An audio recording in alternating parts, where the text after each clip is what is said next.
Russos brand family. We are family.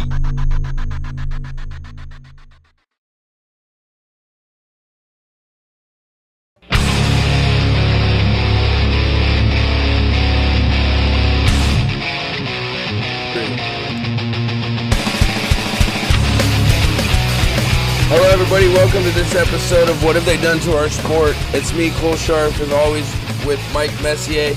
How you doing tonight? I'm doing pretty good, Cole. I feel good about this new microphone. Yeah, pretty sweet. Hopefully, if people bear with us, it might be a little loud.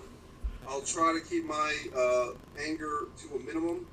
And constructive criticism is the theme. Tonight, on my end at least, I want to offer constructive criticism because once I knew that we were going to do this after Raw, tonight, Monday, September 3rd, 2018, year of our Lord, I decided to really try to be helpful. And I usually, hate on WWE or I pick them apart. Tonight, I'm going to offer heartfelt, constructive criticism. At least that's my intent. If I go off the deep end, then my apologies in advance. Well, see, that's good because I'm gonna let them have it like I always do. I mean, there was a couple of good things tonight, but a couple of things just laziness and stupidity and et cetera, et cetera. So let's go ahead and just start with Raw. They opened the show. That was cool. There was some fucking pull-aparts. So the whole roster was down there. They were beating the shit out of each other. They take the Shield. The Shield gets arrested, but why? Like Renee Young said on commentary, the other three, Braun Strowman, Dolph Ziggler, and Drew McIntyre, caused more fucking problems on Raw last week than the Shield did tonight, and they didn't get arrested. And why is the Shield the only team getting arrested when all they did was go out to the ring and try to get those three, and the commissioner sent everybody else down and they defended themselves? So to me, that didn't make sense, but I'll leave it at that till we get on to later in the show. It was nice to see a different open, but then they go ahead and fucking shoot it in the foot right away, at least was my opinion. Well, I'll say this. From the get-go, we got to say that All In, which I think you watched more of it than I have at this point. I will have further All In thoughts on a future episode, but I was kind of doing a test with guys in the Wrestling Fans Facebook group. Sean McKenna is a great guy, and he's had me on his show, the Wrestling Fans Podcast, and I asked the group of wrestling fans, which is a Facebook group, and I think Sean allows anybody to come into it. And I just basically said, hey guys, does this All In, Cody Rhodes, Nick Aldis, all this stuff, Young Bucks, is that having been a great show in most people's opinion, does that affect your looking forward to Raw tonight? Does that make you less likely to watch Raw? Does that make you more likely to watch Raw? Does it not affect? And I think if people go into the Wrestling Fans group, they can see the results of that poll. A lot of people, about 40 guys, wanted to say something. But Cole, did you check out that poll, that informal poll I took? Yeah, I read a couple comments about it. I mean, I should have taken the poll, but to me, like a lot of the people that I seen were saying was All In is a pay-per-view. You can't compare it to a TV show, which I agree with. But then at the same time, you can compare it to WWE because that's to a TV show at Raw, SmackDown, because that's what they were competing with. That's what they were trying to take the attention away from. They weren't trying to take it away from a WWE pay-per-view.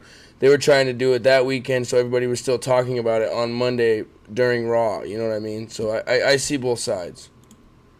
Well, my thought is that Raw didn't really do anything that would compete against, All In, like nose to nose. Like, for instance, they're always showing people in the audience at NXT tapings, like the new hot independent wrestler, was it Matt Rydell or whatever the fuck? Yeah. Whoever it is. So wouldn't this have been a good time, even if they put that very guy, Matt, into the audience of Raw and just showed him on camera, hey, a hot new signee for NXT. Yep. Like just something to steal a little bit of heat from the indie-rific people. And WWE didn't seem to even acknowledge Cody Rhodes or his efforts with All In. Well, I will say that I was surprised that a couple people from WWE tweeted out congratulations to Cody Rhodes and how happy they were with the success of All In and how everybody's talking about All In. Like Dustin Rhodes, obviously his brother. The Rock tweeted something. I'm pretty sure Daniel Bryan tweeted something. And so to me, I was even shocked that people went as far as to do that. That's under contract with WWE. And speaking of The Rock, I don't know if you've heard the speculation, but he's speculated to headline Royal Rumble and WrestleMania this year. So I have heard that they're speculating Rock versus his cousin Roman Reigns, which, I mean, honestly, that could blow up in a negative way. That could be booed out of the arena as well. Yeah, because people hate Roman so much, and I don't know if people are necessarily loving on The Rock, when he comes back this time. We'll find out. Getting back to that opening segment of Raw, I took so many notes, Cole, but one thing I kept in mind was that Jinder Mahal kind of led the charge for this run-in, and I could see that there was some enthusiasm on Jinder's part. Like, he seemed to be really into his little breakup thing. I think that guy, Jinder, I don't know his real name, I don't know if that's his real name or not, but he does seem to be a very good employee for WWE, meaning that he puts his all into everything that he's assigned to, even with this Shanti kind of meditation gimmick. And it's funny because I know a person in real life named Shanti. So whenever Jinder chants Shanti, I think of this model actress I know. But Jinder coming out to the ring like that, it kind of, does it demote a wrestler these days when they are put on break-apart duty? Or is it just part of the gig? I feel like anybody that can come out the opening segment of Raw, it's a plus for them. Because, that's where their most viewers are, is the opening segment, to see if anything's going to fucking happen. So everybody getting to come out is a good thing for them.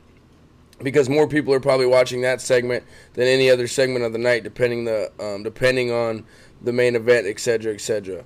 So I would be okay with coming out in the first part of the show no matter what I was doing. But speaking of Jinder, I feel like they've definitely dropped the ball on him. You bring him back, he's the fucking champion, and then all of a sudden now he's nothing, and like you said, he's meditating in the middle of the ring. Same thing with, we'll get into it when it happens again later, but Bobby Lashley. I don't know what the fuck they're doing with that guy, but we'll go step by step. I mean, I'm sure we'll skip some things. And this show, for new listeners, is not normally a Raw review show, but I'm getting ready for, going out of town and shit and getting ready for that. So we decided to just wait till after Raw to add a little bit different aspect to this episode. But with that being said, like I said, the opening segment was good. It was different. It wasn't a promo and then straight to a fucking match. But then after that, what was the next thing that happened on Raw right after that? Well, bro, I gotta slow it down a little. I gotta take the Harley race and slow down the tempo a little bit tonight, because I did detailed notes on this thing. Let's go. One thing that I noticed at the end of that brawl, we won't have to go through every headlock and takedown, but if they even do headlocks anymore. Okay, there's a thing. I'm a guy that when people make independent films around here, they go to me as someone who's going to pick apart their film before they make the final cut. Like, I'm a fixer. I'm like the wolf in Pulp Fiction. Like, if someone makes a movie, they make a rough cut, or they're writing an article, I'm the guy that they go to as someone to proofread the work, to dot the I's, to cross the T's, so to speak.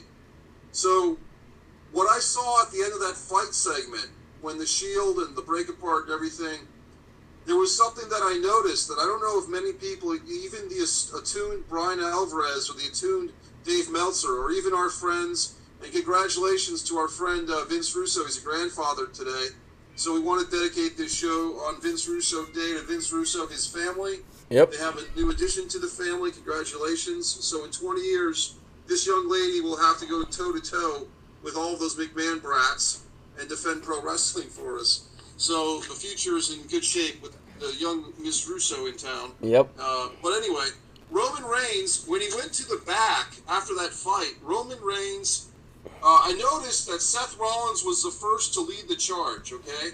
So it was interesting to me that Seth Rollins was the one that took the lead. And I first thought that was Roman, because it would make sense that Roman's always the guy leading the Shield, right? Yep. But it wasn't. It was Seth.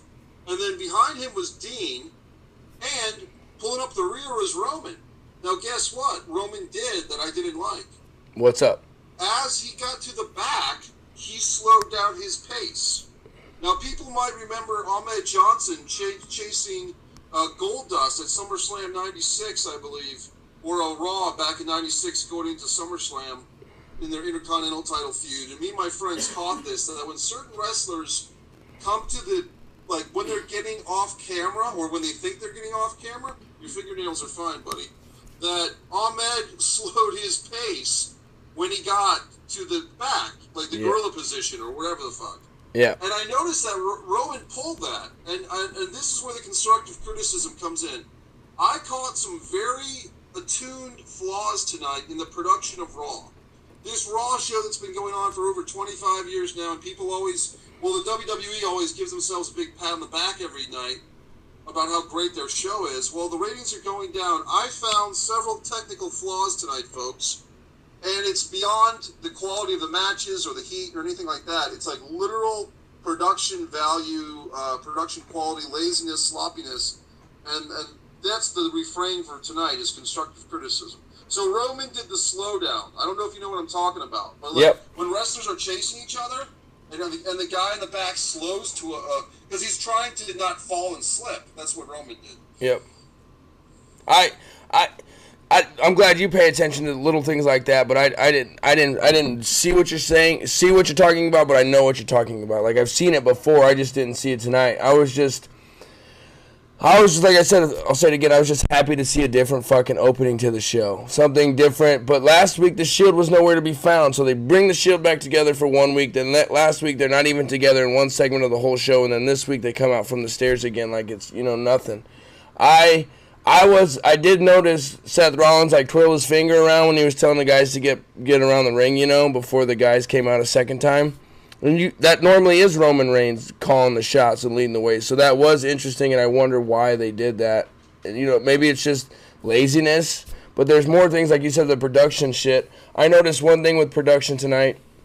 They kept showing Shawn Michaels' picture, but they were showing him with long hair, and Shawn Michaels has had short hair for about a year and a half now. So is that just laziness? They couldn't have had Shawn Michaels take another picture and change it? Or what? I mean, because a fan that knows Shawn Michaels knows that's the old Shawn Michaels compared to the guy that came out to the ring. You know what I mean? Like, why would you purposely do that and not change the picture? Do they think it doesn't matter anymore? Because back in the day, that shit would have never happened. You know what I mean? They would have made sure that shit was the picture of what he looked like.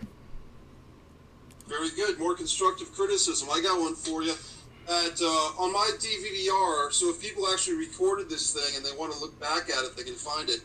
When we came back from commercial and they're putting, I mean, we sound like marks that are going to be castrated by Vince Russo and Jeff Lane because I'm going to pick this thing apart like a motherfucker. But at the 1750 mark, when the security guys were putting the Shield into the police carrier, which actually looked more like an ambulance to me. Yep. And they had like all the wrestlers were just yelling at each other. Like here's. I think Bobby Lashley was there and other guys, and they're just kind of screaming at each other for no reason. Why are these guys yelling at each other? But there's obvious, you know what I mean? Yep. But there was police involvement, and if you looked at the left side, there was a police officer who was just out and out laughing. He was just out and out laughing at the 1750 mark on the left side of the screen. And I rewound it a few times because I'm like, man, if that motherfucker was on a movie set that I was directing, if he was an extra who's getting paid, $300 or $400 a day, or that wouldn't be my budget, but on WWE, they're probably paying this guy $300 or $400 or something. And that motherfucker's laughing on camera in the middle of a serious storyline. Yeah. He would never work for me again. Yeah, that's crazy. Yeah, it's what you call hack. It's I know that this guy's a fucking extra, and I know that they just picked him up at the last minute. But whoever this dude is, he just had a giggle and a shit. And someone in charge of these extras or these local talents or these local hires, they have to be a little bit better about, just telling your people. When you direct a film or when you produce a film, you have to tell every single human being, it's the human factor. You can't take it for granted that the people playing security officers aren't going to laugh and break character. So I just thought that was horrible. Yeah, well, let's just go ahead and go through the whole Shield segment. I didn't watch the last 10 minutes of the show, so I don't know what happened, but I saw a picture. The Shield comes back, right? Yeah, basically. Let's not go all the way there. I just wanted to make sure before I say this. But they showed later on that, the Shield had got arraigned by a judge, and they were charged with this, this, and this. First of all, everybody in the fucking world knows there's no judge there to arraign anybody at 9 fucking p.m. at a jail. You know what I mean? And in the charges, they got fucking charged with incinerating a riot, whatever. What did they do to start a riot? They went outside to defend themselves about people that were talking shit about them, and then the GM sent more people out there and they protected themselves. So how did they do anything against the law? Just like that's just pure laziness, right? Like just pure fucking laziness. Come up with a better story than that they were arraigned at 9 p.m. on a fucking holiday. For one, I didn't even think about that until just now. It's a holiday. There ain't no judge arraigning anybody on a holiday, let alone at 9 p.m. at night. Well, it's a good point. And I don't know if the Twitch, if you have a computer up with the Twitch, Yep. hopefully somebody's watching this. I did promote this show, and if people are on Twitch, I don't know if they can chime in with comments, Cole. Yeah, actually, want to harass us or say anything. I just pulled it up. Now we got a few viewers here. We just keep it going, you know what I mean? Like, we got a couple live viewers. Good viewers. Hey, whoever's watching, it says picture is crooked, unless that's an old fucking thing. I don't know.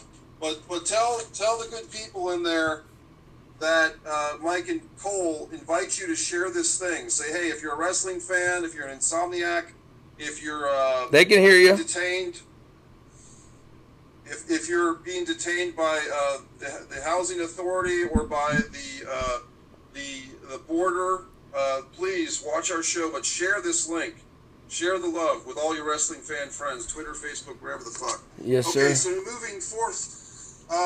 Okay, this women's match, I mean, I think this is going to be Botch Mania special, folks. I hate to laugh, but first of all, no offense to the Bellas, but the fact that they've been gone for 3 years and this is their first tag team match, blah, blah, blah. Kudos to Brie Bella if those poorly executed planches were supposed to have her fall on her face and get hurt, because she was doing a good job of not doing her planches properly. And it looked like she had 2 botched planches in one match, which might be an all-time record. Here's my thing. She's got a kid at home. Her husband's got fucking concussion problems. Her sister's got neck problems. Why the fuck are you even doing that spot? You know what I mean? And then Corey Graves is like, oh, she didn't get all of that one. No, he shouldn't have said nothing and just left it alone, because that just brought more attention to it. She didn't get none of it. Not that she didn't get all of it. She didn't get none of it. And she landed right on her face. That had to fucking hurt, dude. And she did a good job of, continuing and doing what she had to do, but that she didn't catch. I rewound it twice. I didn't see her catch her foot on the rope. So I don't think she just dove far enough or what, but I didn't, because normally when they have that botch, their foot gets caught on their back foot gets caught on the rope. But when I seen it, I didn't see her foot get caught on the rope, so I don't even know how she fucking did it. And then that one girl did a horrible job. I can't remember her name. That's how big their stars are nowadays. But she fell down like 4 seconds after Brie hit the floor, like she took her out at the ankle. At that point in time, if Brie botches it, you should be professional enough to know, like, okay, she fucked up. I'm going to stomp on her a couple times real quick and then continue on with the match. Don't let Brie sit there for 3 seconds and then just flop backwards like she fucking took you out. It just killed the whole fucking thing. It's Liv Morgan and the other lady, and you know what? I kind of am fans of those two, to be honest with you. I'll say this, everybody. On a positive note, in WWE, the Riot Squad has grown on me. I see them as pesky little female freebirds, and that's probably the highest compliment anyone's going to give those three. I do like the Riot Squad. I do like the fact that you have 3 girls with distinctive looks. Ruby Riot with her tattoos and her hair and her outfits. She's kind of the, Generation Y or millennial tatted up wrestler. Liv Morgan is the beautiful blonde who's kind of the tank girl who hangs out with these other two. Like she's the girl that's been corrupted. And I'm sorry, I'm forgetting the other lady's name, who's kind of my favorite, to be honest with you. The girl with the brown hair. I had written down her name, but I think she's very attractive, and I think, and maybe that's Meltzer-esque or whatever the fuck to comment on a female in wrestling. I'm sorry, but I think she's very attractive. I like the fact that she looks like a person who is someone you might see around your neighborhood, meaning that she's not a rail thin. She's in good shape, but she looks like a soccer player. She looks like an athlete. She doesn't look like like Maurice in 2004 or something, where she's just Playboy type of woman. She looks like a real sexy woman who's also a badass, and I think that she's great. Of course, I can't remember her name, so screw me for that. But I kind of do like the Riot Squad. I do enjoy them. I'll admit. Yeah, I don't mind them. I just don't. You know what I mean? Like back in so I was watching Twitch. I was watching Vince Russo on Twitch for his Raw. He always watches throughout Raw and talks to us and shit.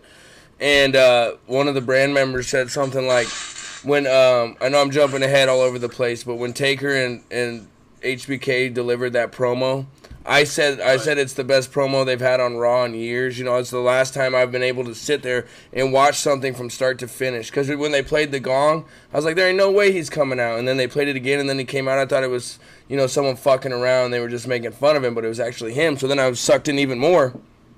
But someone made this point like, so what, in 10 and 20 years, they're going to bring out Kevin Owens and Finn Balor to fucking do the same spot? And who the fuck's going to give a shit? And that's my point exactly. Like, you got your most enjoyable segment you've had in a couple years, not just to me, but to other people. I'm sure other people don't feel that way. I'm not saying everybody does. But it's from a retired in-ring athlete into a semi-retired in-ring professional. What does that say? The whole crowd was quiet all fucking night until that segment. You got some noise. So what does that tell you? And another thing somebody else said, I don't want people think I'm taking credit for shit other people say, but I'm going to use it if I agree with it. You know what I mean? You can feel the passion. You can feel the passion in their voices when they cut that promo. You could see the facial expressions they made. No, they weren't all just smiling with the fucking mic. Oh, yeah, this is what... Let's read it word for word for word. Because I can guarantee you they're not scripting their shit. You know what I mean? And that's a huge difference, and you can feel it right away. And the one thing that's always stood out to me that I think it's a small, stupid thing other people think, but is the microphone Undertaker uses. I like the fact that he uses a different microphone, the way he holds it different than everybody else, all up close to his face, the very top of the mic like he's grabbing the microphone part. To me, that adds a different aspect that nobody else gets to do. So. I like your points. I sure do. And let me just say this. I would say that problem that you just described, Cole, so well, I would blame that more on whoever's running WWE now. I'll be honest with you, I'm not sure it's Vince McMahon, because, I'm not trying to cast aspersions or anything on Vince, but there has been tricklings of rumors that Vince is getting a little bit older, and I'm not trying to say anything, I'm not trying to cause a fucking rumor. I've just seen that other places, so I don't know if it's Vince, Triple H, or maybe Vince is running things, and he shouldn't be, or maybe it's like a class that's trying to run without a teacher. I don't really know the situation, but my point is, I would say that the wrestlers having to follow those poorly written scripts all the time, tonight in this ring, blah, blah, blah. Yep. That's more on producers and writers. Oh, for sure, and for sure. Management. That's not... If the Finn Balor's and the Kevin Owens of the world are following these poorly written scripts and not being given the chance like Shawn and Undertaker to have more leeway, I wouldn't hold that against Kevin and Finn unless you're expecting them to leave the company when their contracts run out and go to wrestle for the Indies or something. You know what I mean? Yeah, but here's the difference. Like, if someone came up to the Undertaker with a shitty-ass script, he's like, I'm not going to fucking say that. I'm going to go out there and say my thing. So those guys, as being professionals, should be like Vince Russo always says, let's make this better. Let's fix it. Let's change this. Let's change that, instead of just accepting a piece of paper that they know is shit. You know what I mean? Like, there's no reason Bobby Lashley should be out there fucking sitting on his goddamn crisscross applesauce meditating with Jinder Mahal. Like, that is what the dude's a fucking legit monster. You have a legit guy who's got MMA experience, who's fucking a beast, huge as fuck, compete with anybody physically as a shoot on that roster, and you got him out here playing patty cake games. You know what I mean? I don't know. Constructive criticism and a suggestion that I tweeted out, and like you said, someone else probably tweeted this out at some point, but I hadn't seen it. Why not put Bobby Lashley with Paul Heyman as a mic piece? Why not? I mean, Paul Heyman was fantastic. As much as issues as I have with Paul Heyman as a person, Paul Heyman did the job for Brock Lesnar as a mouthpiece for several years. Brock's not going to be around for at least 6 months, if ever. So why not take that mouthpiece of Paul Heyman that people really enjoy and put him with a guy who is not clicking on the microphone for WWE standards, and that's Bobby Lashley. He's not really over as a babyface. I did have some notes on him. I'll follow your lead. We'll just jump around instead of going through the whole show bit by bit, because Bobby Lashley's T-shirt tonight that I saw and I really try to watch Raw tonight very carefully and pick out things, but his slogan is is it back to conquer or back to, it says back to do something. It's like I'm back. It should say back to fucking be buried is what it should say. Well, that's good. But that would be breaking the fourth wall too much.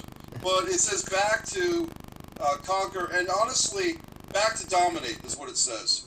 I took notes. I wrote there. Look, folks, breaking the fourth wall of the fucking show. I wrote these goddamn notes. Nice. I said Shawn Michaels has dry throat.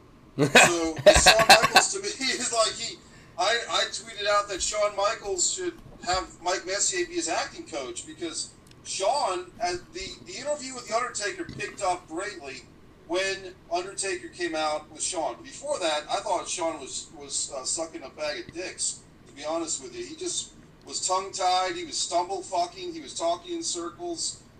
He was kind of begging for a crowd reaction and so forth. But going back to Bobby Lashley, back to dominate, I think what that says is it calls attention to the fact that he was gone for 10 years. And I'll be honest, I don't know if a lot of fans who watched the Trump, Bobby Lashley, Vince McMahon, Umaga, who's now passed away, I mean, all those guys in that scenario 10 or 12 years ago, I don't know if that same audience is there so much, or if they did, Bobby didn't really win the fans over back then.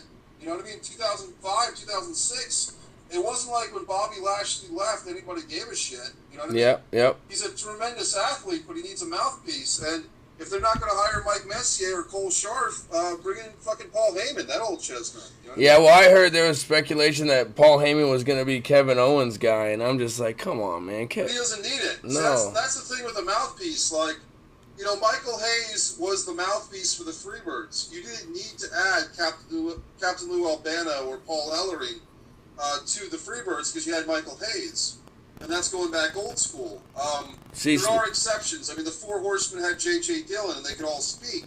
But that was a very unique thing. With Bobby Lashley, you have a guy who's a tremendous athlete.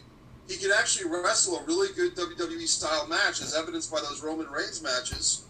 But once again, we're kind of beating a dead horse. But let's move on. Speaking of manager, hold on. You see, this is why we're all over the place, because you give me perfect segues. Speaking of managers, the Arthurs of Pain have a new manager out of nowhere. No explanation. No, not why they got connected. And it's the fucking manager, the general manager of 205 Live. Okay, so now he's a general manager and a manager at Arthurs of Pain. Second thing, Arthurs of Pain are like Shield Light. They got the exact same wardrobe as Shield. Black vest, black pants. Fucking wrist taped, we're badasses, blah blah blah. Why is there no explanation on why they got this new manager? What was wrong with the old manager they had? They had a different manager, they got rid of him. The guy you just mentioned. Now they bring in this guy. Yeah, now they bring in this guy for what? And then they don't explain it, they don't talk about it. It makes no fucking sense. It's lazy. Constructive, because I say that constructively. I'll say that constructively. Okay, I'll fill in a little bit. From what I understand, it was Precious Paul Ellering that was with the Authors of Pain in NXT, which is a much lighter schedule. Paul Ellering, who's probably 60, 65 years old by now, he probably didn't want to be full-time on the road for WWE with the Authors of Pain, and he probably was very comfortable doing 1 week a work, one night a week, a work week, you know what I mean? Yep. And for NXT, and probably getting a very minimum wage and just an appearance fee. And this is where the technical considerations come. And Paul Ellering's not a guy, like a lot of older wrestlers, and this is not an insult, that need to work as much as they fucking possibly have to. Paul Ellering actually is a very smart guy who's invested his money well from the Road Warriors. And so his deal was just to help get the Authors of Pain over, kind of pass that baton, the legacy of the Legion of Doom to these new guys. Now, the thing with... I just remember him from his old fucking name. The manager, what's his name again? Drake? Something, yeah. That's what I mean. Another star that's going to blow the ratings off the roof. We don't even know their fucking name, but okay, yeah, that one guy, Spud Webb. The short manager guy that used to be on TNA. He looks half. He comes up to their waist. But go ahead. Well, I think the point with him is, if you're asking why is he suddenly there on Raw with these guys, it's because I think they gave him a trial period on 205 Live. They liked his... I haven't been watching 205 Live, but they must have liked what he's been doing as a general manager. And they said, hey, this guy's a guy that we can work with. He's got a presence. He's easy to work with. And let's make some more use out of this guy. So they're going to double duty him. I wouldn't expect him to leave 205 Live. I just think that he's a hand. He's an employee. Let's make something of him. They feel that the Authors of Pain, either, gimmick-wise or not, they can't speak for themselves, meaning they want a mic guy for them. And this guy's available. That's it. I don't think it's that complicated. I also don't think it's going to terribly be successful, but it's just something they're throwing. What they do is they throw spaghetti at the refrigerator to see what sticks. And I get that, but you got to have some sort of explanation on why you're pairing this guy with this guy instead of, we drew his name out of a fucking hat, we're going to try it for a couple weeks, hope it works. There's got to be some sort of backstory. I mean, I guess not, because there hasn't been backstory for anything in WWE in the last 10 fucking years. But that's the way it should be. That's why it's like, it doesn't even make no fucking sense. But, yeah, I mean, they got over on a squash match. They dominated those two local guys, and it is what it is. But now it's like, are they going to be off TV for 3 weeks? Or what? And then to jump back, like I said, we're going to jump back again.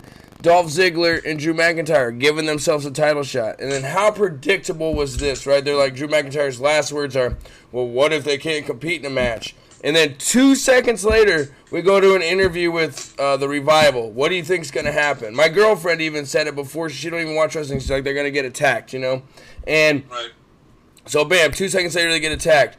Oh, then the match is up. They play their music twice. They played their music once. Somebody comes out. Everybody in the arena saw the backstage assault. Everybody at home saw the backstage assault. JoJo sits out where the crowd can see the fucking arena, you know what I mean? See the Tron, the rest, So why are they even playing their fucking music? Why not say, well, we might not be having a tag team title match because obviously the Revival just got their asses kicked, and then Dolph Ziggler comes out. You know what I mean? Like, why do they act like we're so fucking stupid? Well, if I can... I want to put an intervention into this show right now, Cole, because we have to be above this. And what I'm going to say is I know that I've watched podcasts of wrestling where they break down Raw or SmackDown. They go through every analysis.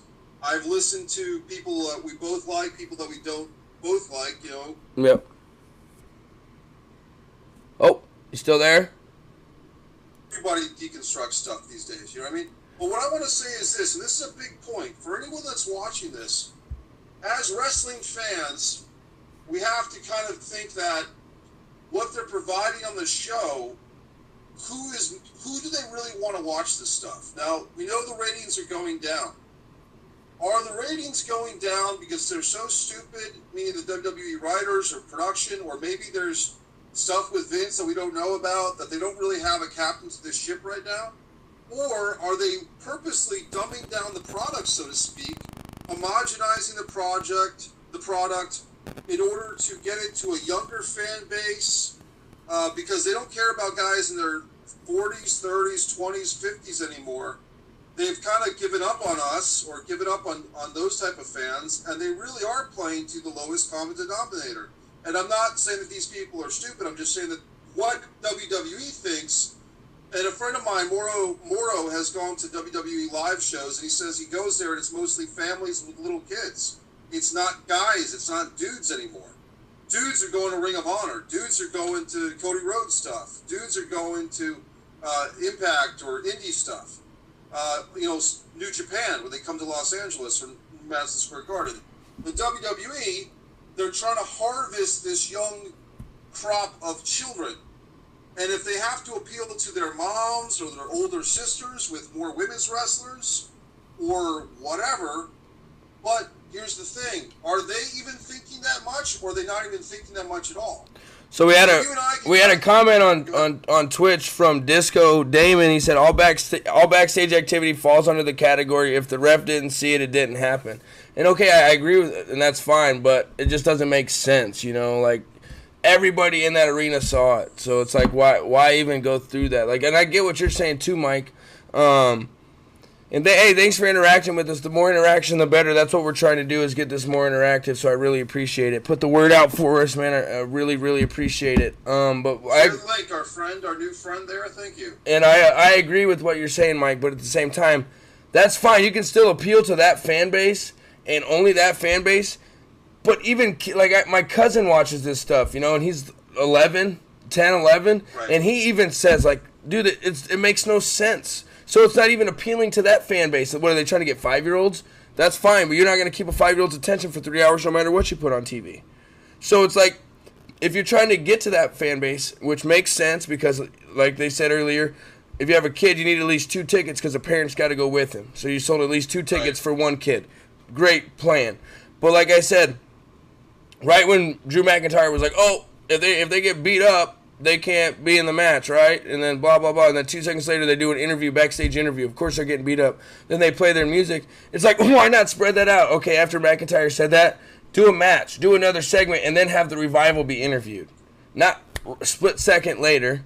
So that at least spreads it out a little bit. You're thinking about this over here, then have the Revival talk and get their ass kicked real quick. And then you can see it coming, but it's not so back-to-back. And then acknowledge that they got their ass kicked at backstage and say the match has been canceled, blah, blah, blah. I could get the B team not knowing about it because they were in their locker room getting ready. So then they have them come out.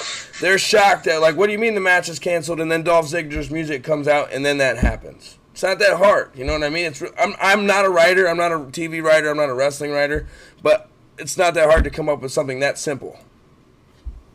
Well, to me, the show, and like I said, I'm trying to be nice. I'm trying to be constructive.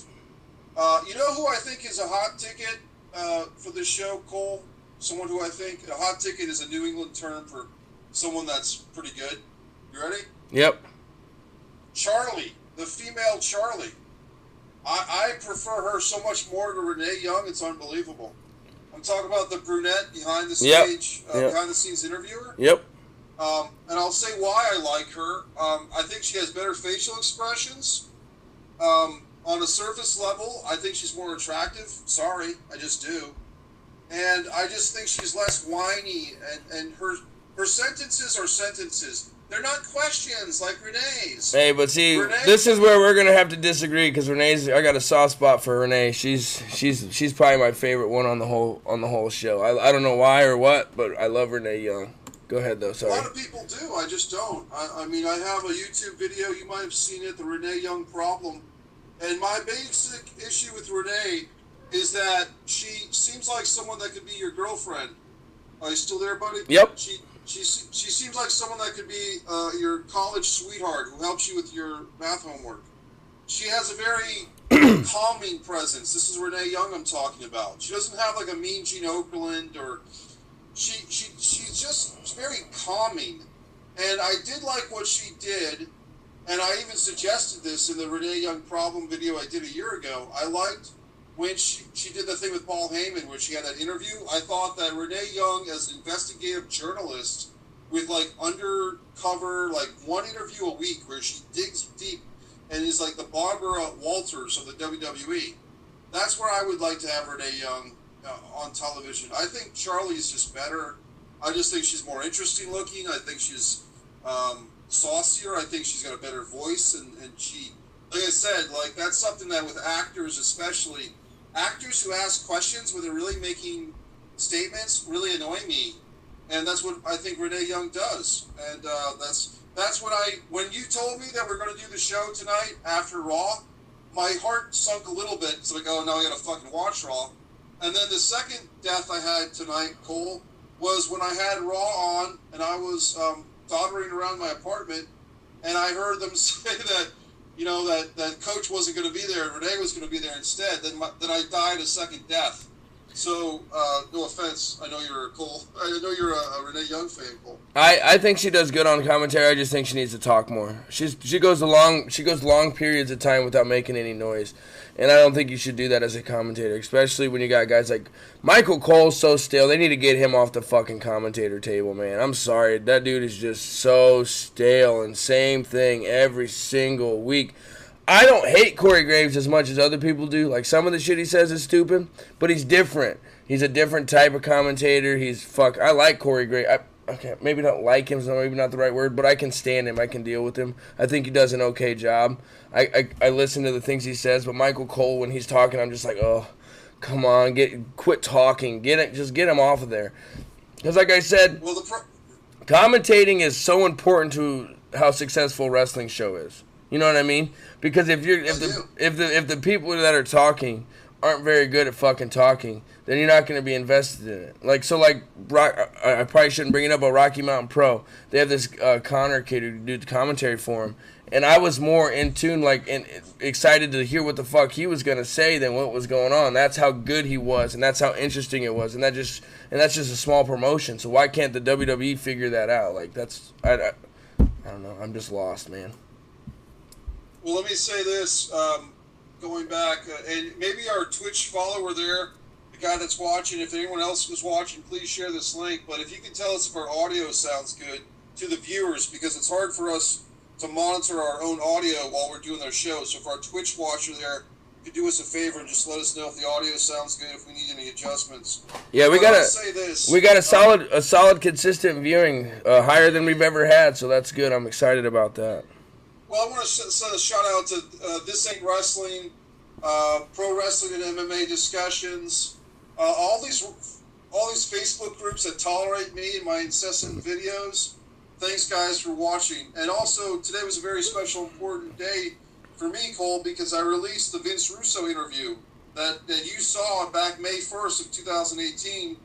Jeff Lane and Vince Russo gave me consent to release the video, so now it's on YouTube on the Mike Messier channel. That's a 1-hour interview with Vince Russo, a side of Vince Russo most people would never even consider. And I dare say that even a guy like Jim Cornette or Dave Meltzer would appreciate what Vince Russo had to say about the serious topic of the over-medication of America and the world, quite frankly. It's not just an American problem. And we're not talking about opioids. We're not talking about street drugs. We're talking about pharmaceutical medications. So that video, that 1-hour video, if Vince Russo pissed you off and put the championship on himself, or David Arquette, or didn't have Sting win against Vampiro at Halloween Havoc 98, or whatever the fuck, I'm telling you people, you gotta watch this video with me and Vince Russo, because it's more mind-blowing stuff. There's people everywhere that have relatives on mental health medication or other types of medication that may not need to be on it. Maybe they do, but maybe they don't. And it's really up to each and every individual, Cole, to investigate their own lives and their own health for themselves. That's my story. It's a very important story. I believe you watched that video. That's how we started doing this show. Yeah, that's where I found you. Check that shit out. Yep. Mike, it's on MikeMessier.com as well. Go ahead, buddy. Disco Damon said, Mike, your volume could be stronger. Just adjust that, and then otherwise everything sounds good. All right.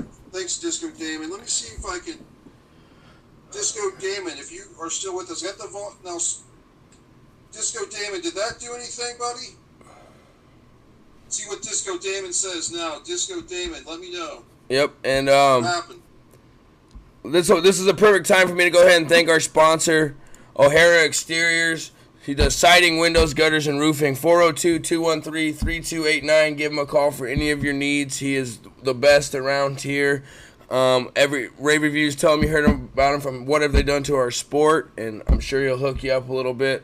So go ahead. Thank you again, O'Hara Exteriors, for sponsoring us. And anybody else out there want to sponsor us, we are always available for that, so I appreciate it. Disco Damon, what do you think now, buddy? Any help? Any luck, Disco Damon?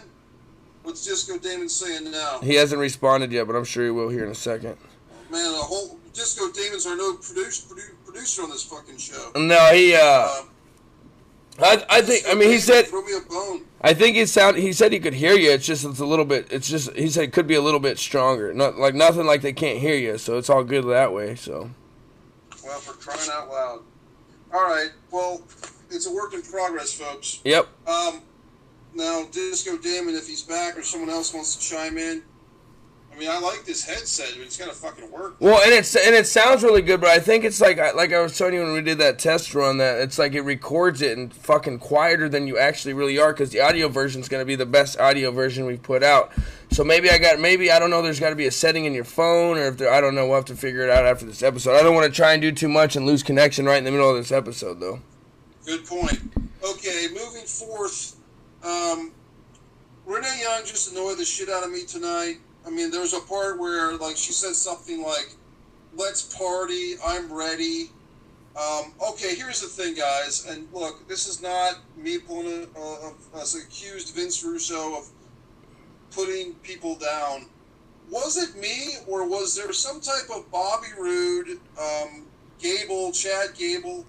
Were they trying to do a Billy and Chuck with those guys, or was that just me jumping to conclusions? Well, I think that they're building it up, that they're going to be all over best friendy and all over each other and blah, blah, blah, and then they're going to turn on him. Then Bobby Roode's going to turn on Chad Gable, and that's going to be the heel turn we've been waiting for with Bobby Roode. Zapman said, we both sound good. Thank you for the feedback, guys. I really appreciate it. This makes this a lot more funner. A lot more fun. That's a great word, funner. If you guys, if it's funner, it's funner. If you have any questions or anything else you guys want to talk about, let us know and we'll talk about it. So again, I appreciate the feedback, guys. I really do.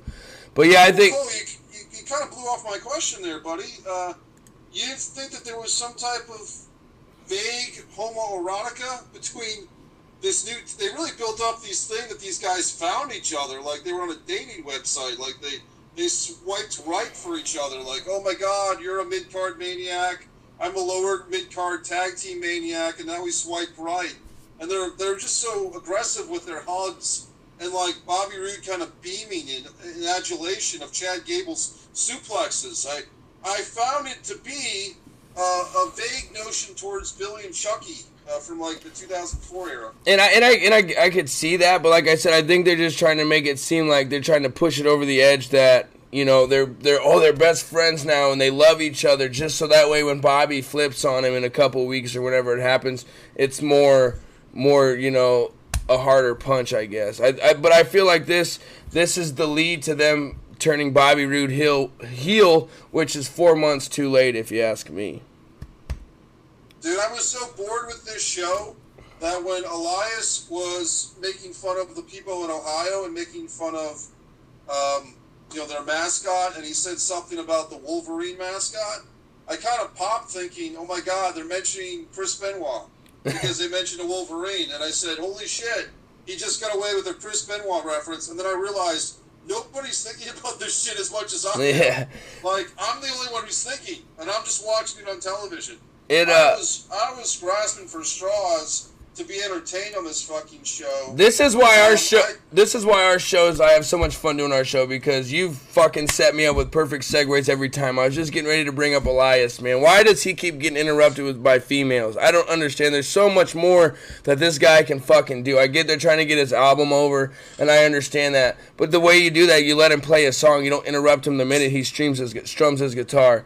But the one thing I will say about that segment that really got me excited, if they put Alexa Bliss and Elias together, that could be a fucking pretty cool duo if they did it right, which the WWE, so I doubt they would, but I think that would be a pretty cool duo if they put Alexa Bliss and Elias together.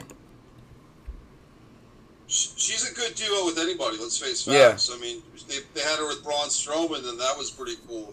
But I think it would push Elias to the level that he deserves to be at and the level that he could be at easily if you put them two together and let them be heels together. I don't like how Alexa comes down and does the same things, acts like a baby face, and then 2 seconds later she's fucking bagging on everybody. You know what I mean? It's so rude. No, but yeah, it's the same thing. But go ahead. I thought that little trio there, and honestly, I wrote down some notes like, I said it's nice for them to give Foxy and Mickey James jobs. Like, it's nice of the company to even hire them and give them money because they don't really do anything. Like, they're really not. No offense, Mickey James is a great wrestler. I think Foxy could have been a champion. Alicia Fox, I think she's great. I think she's beautiful. The best stomach in pro wrestling, Alicia Fox. I think that they are both greatly talented, but for them to just stand and be like Alexa's, backup or her bridesmaid, it's really like they're really not contributing a whole lot. And I'm just like, I guess they just like them to give them money to show up. You know what I mean? Zapman just said, after the Shawn Michaels Undertaker in-ring, I shut Raw off because they told me what the main event was. I mean, that's pretty much when I stopped watching. After the Raw and SmackDown thing was, I went over to the game on ESPN and fucking flipped back and forth here and there, but then shut it off at the main event. Yeah, I mean, why would you watch when you know what the main event is? You knew the Shield was coming back at some point in time because they said that they got arraigned by a judge on a holiday at 9 p.m. at night. So you knew they were out of jail and you knew they were coming back. And so, like I said, I figured they were going to come back in the main event, especially when they switch it to Braun Strowman versus Finn Balor. So I did find that, the pet cat Natty, Alexa called Natty Neidhart Ronda Rousey's pet cat, which Corey Graves made note of, and I do find that to be interesting. It does seem like they're planting seeds, but they have been for a while, of a Ronda-Natalie Neidhart fucking feud, which I don't know if that's going to put any asses in seats, but maybe that's that's like a match that they would have instead of Charlotte versus Ronda, because most people think, and it could not happen, but most people think we're headed to WrestleMania, Charlotte versus Ronda main event of WrestleMania next year, first time ever women's main event. Maybe that'll happen, maybe it won't, but you have to have Ronda do stuff beforehand. You have to have her fight Nia Jax. You have to have her fight Nikki Bella, Alexa Bliss. You know what I mean? Like, Ronda more or less is a full-time wrestler now, to her credit. So it's not like you're just going to zip her to Charlotte Flair for a one and done.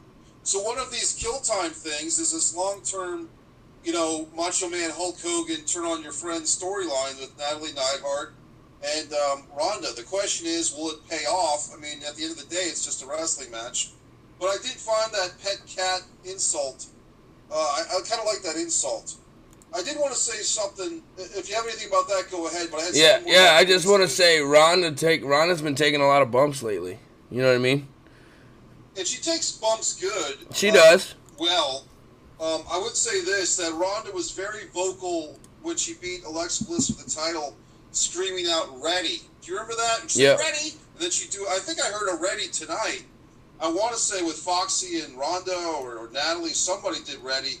Did you think it was interesting that Natalie Neidhart or Natalya Neidhart tapped out? Yeah. Did you think that was just something to build up Alexa? Or, I mean, it seems out of character that Natalya would tap out, especially that she's from the Hart family dungeon, all this stuff. And here she is tapping. And the way that she sold that submission hold was god-awful. I mean, she looked like she was a squirmy bug getting squished by my uncle's shoe. Well, here's the thing. You gotta, if Alexa's gonna have any chance to beat Ronda at the fucking Hell in the Cell in 2 weeks, they gotta make her look like she can beat anybody easily. And so making Natty tap is something that doesn't happen very often. So that builds her up a little bit, make her look a little bit tougher. Okay. And let me ask you this. Was it me or was the crowd, I mean, to me overall, and this is not fan shaming or crowd shaming, but maybe it is. The crowd overall seemed dead. They came alive when Alexa sucked up to them a little bit, but it seemed like the crowd was really especially dead for Ronda tonight. Did you notice that? I will say this, that that's the lowest pop I've heard for anybody on a hometown come out. You know what I mean? Like, this is their home fucking town, and they barely pop for it. Like I said, the loudest the crowd was when Shawn Michaels and Undertaker were in the ring. So to me, that crowd, if that's not enough, the ratings going down wasn't enough for them to get their attention. All in, selling out 10,000 tickets, making all kinds of fucking money. Not enough to get their attention to change. Maybe the crowd not even marking out and taking and trying to take over the show anymore will get their attention. But if none of those three things get their attention, why are they doing it? Well, I want to say this, and this is the point that I was kind of holding off, but a lot of my videos have been going to this place, Cole, and I wanted to do the show with you tonight, and I love talking about wrestling, but at some point, for me personally, everybody, I'm getting to a point in my own life where I'm realizing how much time, money, effort, energy, mind power have I put into professional wrestling. It hasn't really done much for me in my life. And I just want to ask the wrestling fans out there that might be in their 20s or their 30s, think about the fact that becoming an older, jaded wrestling fan, it's not necessarily a pretty sight, to be very fucking honest with everybody. Yep. And if you're in the pro wrestling industry, whether it's Vince Russo, whether it's Dave Meltzer, whether it's Cody Rhodes, Vince McMahon, Triple H, Stephanie McMahon, and you're making a living and you're having fun, or you're Ronda Rousey, Brock Lesnar, Roman Reigns, whoever, if it's your bread and butter to pay your bills, that's one thing. But if you're kind of like us with one toe in the ocean or on the outside looking in, And I've had a job interview for Titan Tower, Cole. I don't know if we've ever talked about that, but I've been in the fucking Titan Tower. So my point is, for a job interview, I wasn't hired, just to be clear. But the point is, I'm going to have to ask the wrestling fans to get real fucking hardcore right now. If watching 3 hours of Raw every Monday night, or most Monday nights, or zipping through the commercials, or YouTube clips, however you get your fix, and it's that age-old question that people kind of zip on each other all the time. If it sucks so bad, why do you watch it? And I think it's a gut check for myself and for other fans with WWE, and every week we lose more fans. I don't think there's weeks that, like, there's not been a big resurgence of fans for much of anything. Maybe Ronda brought some attention, some eyeballs. I think that the WWE, they got to get back to basics, folks. And the basic parameter in my book is that Monday Night Raw rating. And okay, if you want to count SmackDown ratings too. But when you talk about the fact that people have more viewing choices and all these excuses, but NFL still gets great ratings despite all their controversies. Game of Thrones still gets a lot of people watching. See, I'm gonna start calling you the Segway Master, bro. That's your new nickname, the Segway Master. I was just getting ready to say the NFL hasn't even started yet. So when Monday Night Football comes out, which next week, I don't have my Jets hat on, but my New York Jets play the Lions next Monday night. Go Jets! Start of the season. But when that shit starts coming off, their ratings are gonna go down even fucking more. So it's like, what? I don't understand. I don't get it. Right, and it's that's what I'm trying to say, everybody. But we as fans who hold on to this thing so dearly, and I do want to talk about All In, even though I haven't watched it. I made a personal choice to not watch All In Saturday night. People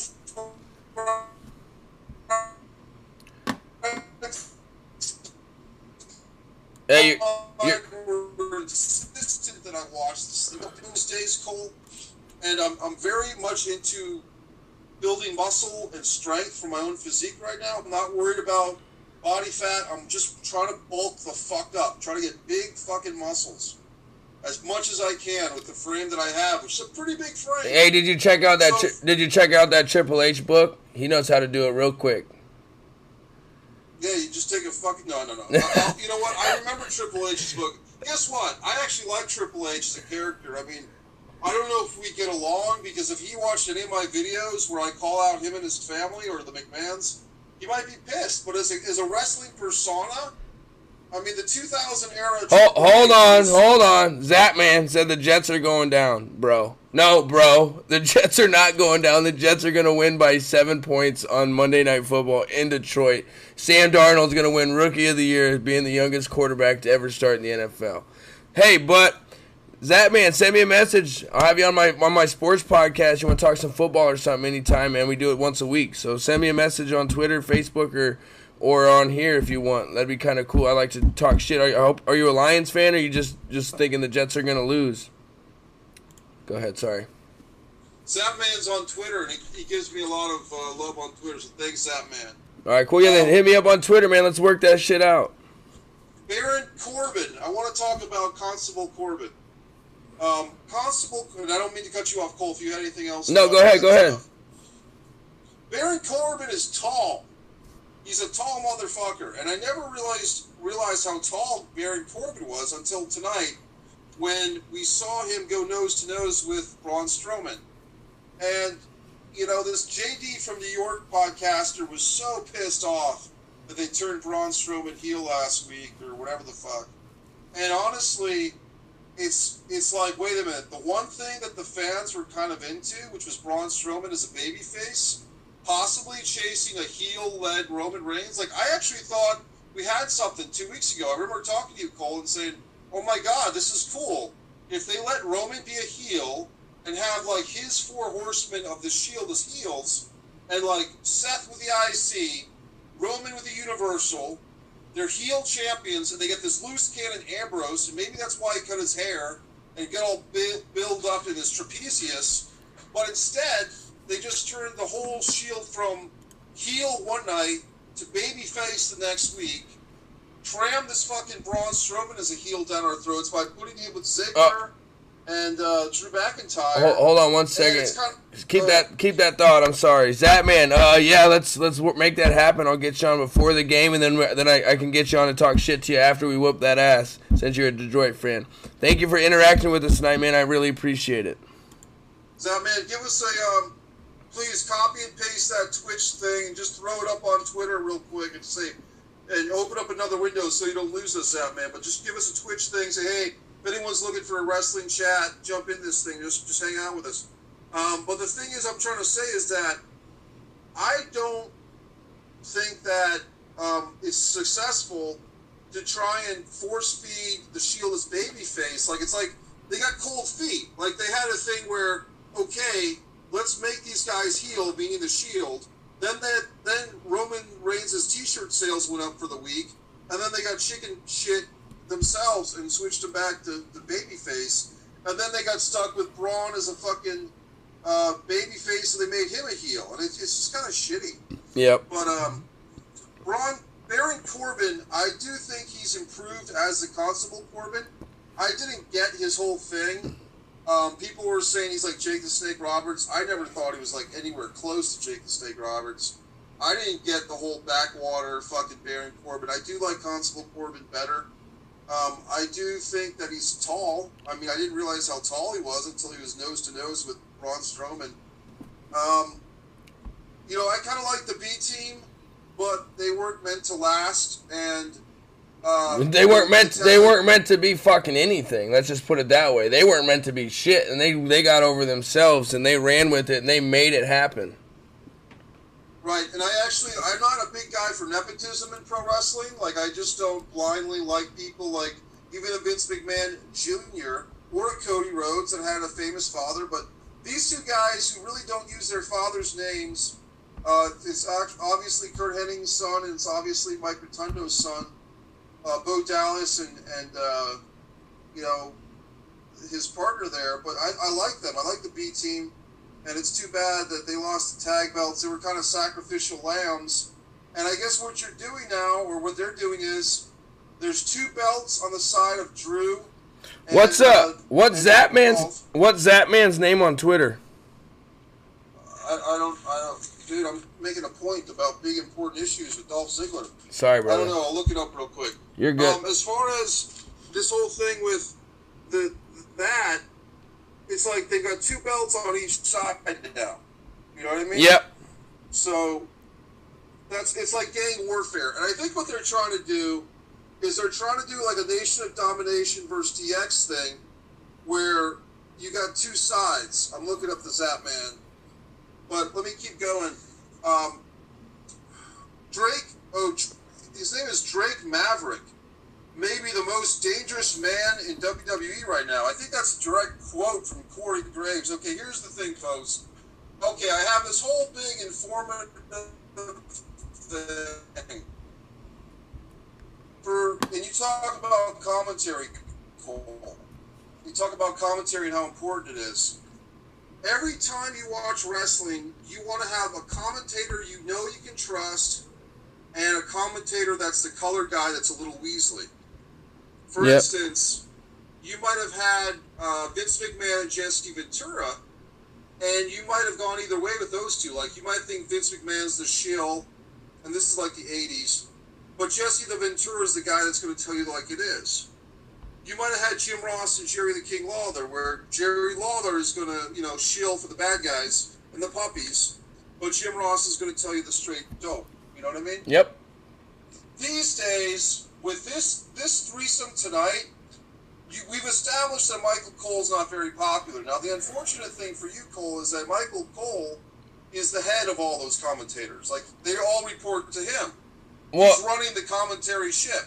And I don't know if you knew that. I read an article last year saying that he was going to slowly step away and be backstage here in the near future. And I'm just patiently like, when the fuck is that going to happen? When is that going to happen? Obviously it was a false report because it still hasn't happened. It was over a year ago. But, I mean, the dude's been there for 20 years, so obviously he's good at being in the Vince McMahon kiss his ass club. And he follows the rules and does what he's supposed to do. But he's just so stale, man. So stale.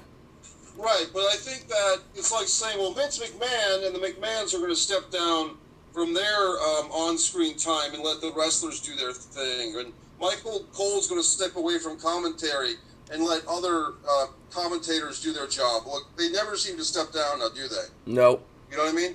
So my point is this, that quite simply, you need a commentator you can trust, right?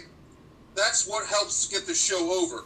You needed one of those three or one of those two commentators right now when I thought we might have a chance with Renee. And I don't like Renee, but I thought we might have a chance that Renee could be our person we can trust.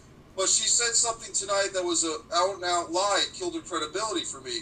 Do you want to guess what that is, Cole? What was that? She said, and I believe this is a quote, Nikki Bella is the most competitive person I've ever met. Oh yeah, that goes right out. That credibility goes right out of the fucking window for me, for sure. And another thing, why are they completely ignoring the fact that she's married to Dean Ambrose? The whole world knows. Everybody knows. Why not just put it on air? You know, why not say something about it? Like one time, just mention it one time instead of just acting like they're not. Because you could play that in the commentary. Like when her husband's out there, she could act like more like emotional, like, oh, I can't watch this, or oh my God, what, you know, shit like that would help get it over even more. So why not do that?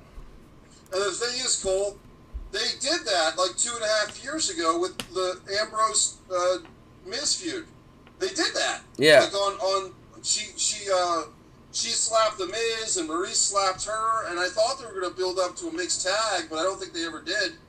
It was another WWE not following through. And I think that's one thing that always kind of pisses me off is that with WWE especially, and this happens in all wrestling groups, but WWE does a lot, and I know that they have a lot of programming, but they'll start something, they won't finish it, and then they just don't take accountability for it. Yep. And this really goes back to the point, guys, and I know it's almost a counterintuitive point to make for a guy talking about wrestling and trying to share a conversation about wrestling, but at the same time, it's on my consciousness to share with everybody, at some point, how much wrestling or how much WWE can we watch without feeling like we're wasting our fucking lives? And that's a very fucking hard-hitting comment to make, but I just made it. Like, if you're a WWE fan and it gives you escapism and it gives you a thing to do, I mean, I've got 500 movies at home and I've got 500 wrestling DVDs, and I've probably watched about a third of that stuff. Like, there's more stuff to do than I have in my lifetime to do it.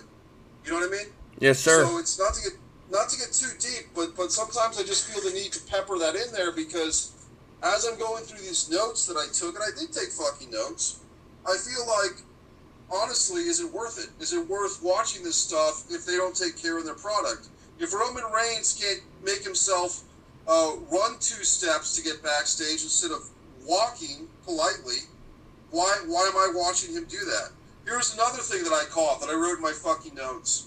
Bobby Roode, when he came out on the stage for his big tag team match, I noticed that 2 stagehands were scurrying to get off camera. Yes, I did see that. Right. Go ahead. Sorry, go ahead. No, that's fine. It's fine. It's just I'm glad we both saw it because it's like, and that's the thing where. That's what makes me think, and I'm not trying to spread controversies or bullshit, but I heard this before that Vince may not be doing so well. That attention to detail, and maybe you can call this episode Constructive Criticism or The Truth is in the Details, you know, something like that for this subtitle of the show. But when you kind of lose focus, those little things happen a lot. You know what I mean? Yeah. And there you have it. Let me keep going through these notes, man. Well, I'm on Twitter right now. And it's WWE posted this. The Shield is being absolutely demolished on Raw. Why? Well, why? Because they demolished the roster earlier in the fucking show. And why are they showing? Why did the car that they got taken to jail in back into where the ring is at the end of the show? Good point, and a great point. And it's like if people are pointing out these inconsistencies. You know, and I've done so many videos in the last year and a half, and I do feel, Cole, that a lot of this journey of me being online and talking about wrestling is kind of a therapeutic thing for myself, and maybe some of the people that are watching, like, is it time for some of us, or a lot of us, to reduce our WWE intake, and that might sound like a joke or something silly, but some people might be getting this. It might be clicking with them now, which is, okay, hold on a second. There's only so many hours a day. If we're putting 3 hours, 4 hours, 5 hours into wrestling, especially WWE, and they're treating us like idiots, they don't have care of their product, they have all these inconsistencies, they're just churning out programming. You know what I mean? Yep. I mean, you can go back 20 years, Cole, and see Vince Russo and Ed Ferrara talk about the amount of pressure they had doing 1 2-hour show of Raw a week. One show. And then they got handed SmackDown. They thought they had it all under control, and then they got handed SmackDown, and they didn't get any pay raise. And they're like, holy shit, now we got to do another show for you assholes? And that's when, more or less, Vince McMahon and Ed Ferrara left. Well, now, we're not even the writers for the show. We're the fans. And we are expected to try to make sense of this stuff because they're not making sense of it for us. And my feeling is that there's something about pro wrestling. We watch it. We start watching it when we're very young. You probably started watching wrestling when you're 5 or 6, Cole. Yes, sir. And we all get hooked. We get hooked like sugar and corn syrup. I want to challenge everybody right now. Try to go tomorrow without sugar or corn syrup in any food that you eat. Guess what? Your body doesn't want corn syrup or sugar. Well, we all just eat it because that's what's there. That's what's available. WWE is the sugar and corn syrup of professional wrestling. We're all hooked to it. We're all addicted to it. We can't get away from it, and we bitch about it. But unless, we start finding substitutions and, consider All In a NutraSweet or MLW or New Japan or guess what? Non-wrestling stuff, whether it's mixed martial arts or Muay Thai competitions. There's a Muay Thai thing coming to Foxwoods I'm going to go to in the press section next month. And, there's all types of things that we can get into to give us that adrenaline rush, but also you can go to the gym and lift weights. You can play a basketball league. You can read a book. And I'm not trying to piss on pro wrestling because I'm the guy sitting here with the Diamond Dallas Page action figure right next to me. But I'm just saying, if they're going to treat us like fucking inbreds and idiots and don't give us good wrestling, we have to start taking our own lives into accountability and ask, when do we say enough is enough and we have to change the fucking channel? Exactly. I mean, honestly, in my opinion, all Raw should have been tonight was the Undertaker, Shawn Michaels segment, and then we should have just called it a night. Well, that's okay. See, here's the thing. In theory, that sounds great to say that. Meaning, and I know what you're saying. I'm not picking on you, but you're saying that was the only thing really worth watching. I get that's what you're saying. And I will say this: I thought Shawn fucked his way through. Once Undertaker came out, you had that heat. You had that history, that passion, and the big question, the big asterisk is Shawn going to come back and wrestle one more match? This would kind of lead us to that direction. We would hope so, and I guess tomorrow on all my fucking Twitter feeds and all the Yahoo feeds and Forbes and everyone else, is Shawn Michaels making a comeback? And the answer is, who cares? I mean, hopefully he does. Just give us one more match, but at the same time... What if he comes back and retires The Undertaker at WrestleMania 35? Well, guess what? Didn't Roman Reigns already retire Roman Reigns a couple of years ago at WrestleMania? Apparently not, but I'm saying, it's 10 years to the day where he retired Ric Flair. That'd be the thing that would happen. He would come out and fucking end The Undertaker. A retirement match. The loser can never wrestle again, and I bet you The Undertaker loses. Well, here's the thing. Undertaker's kind of already, left his gloves and his hat in the ring, so... Yeah, but obviously that didn't mean nothing because the dude's still competing. He just showed up on Raw tonight.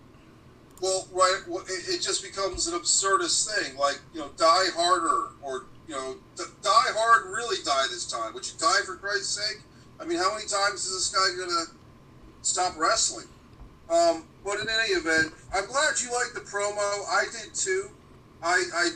David Gear, Tommy DiNucci, film friends of mine, wrestling friends of mine, I let them know that was happening. They were very excited about it.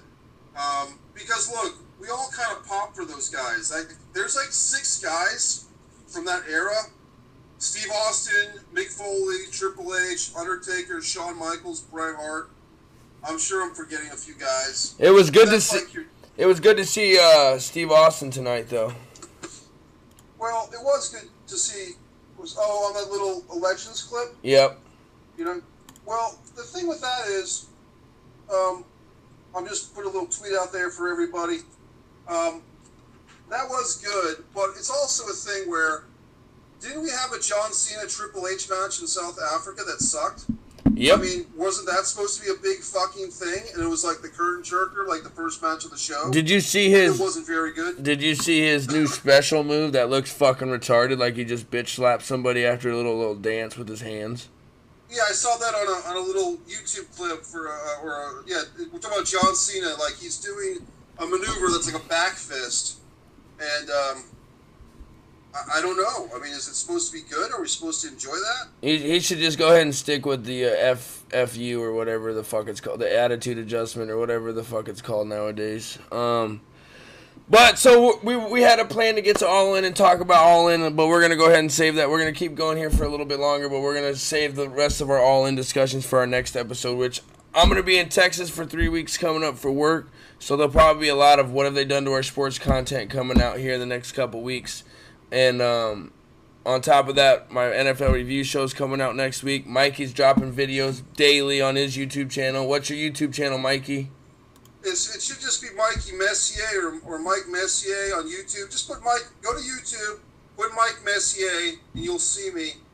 I do want to thank Damon Campagna, who's a guy from the art world, believe it or not. Of my many interests, Cole, Damon was a guy I met through the art world at a place, the Warwick Art Museum, way back when. And Damon suggested I get a better microphone a couple of months ago, and also to give credit to Kenny Bolin, your buddy.